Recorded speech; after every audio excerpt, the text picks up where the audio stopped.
शोकमग्न आहे. एअर इंडियाचं विमान ड्रीमलाइनर कोसळणं ही या देशामध्ये हवाई वाहतूक करणाऱ्या प्रवाशांसाठी चिंताजनक आणि अस्वस्थ करणारी घटना आहे.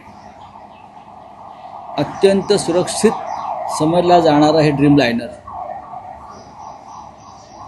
ते टेक ऑफ नंतर 1 मिनिटाच्या आत कोसळतं आणि त्यातले एक प्रवासी वगळता 241 प्रवासी मृत्यू पावतात.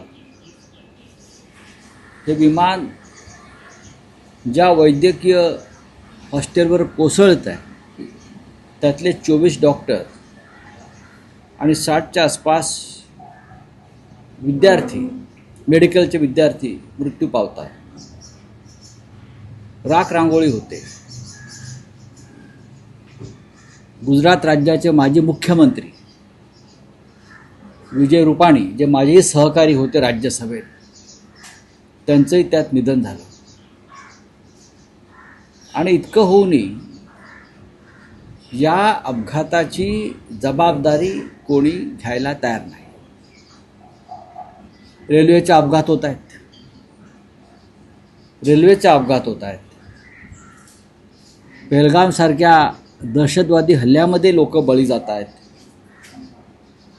विमानाचे अपघात होत आहेत. पण सरकारच्या चेहऱ्यावर मला दुःखाची एक रेषाही दिसत नाही, वेदना दिसत नाही, पश्चाताप दिसत नाही.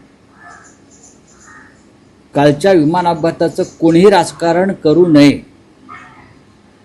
कारण जे मृत पावलेले आहेत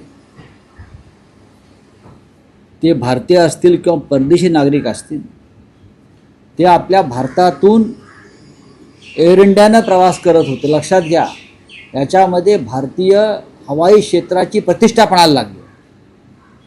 एअर इंडिया ज्याचं खाजगीकरण सरकारने केलं आहे आणि टाटांना दिलं आहे.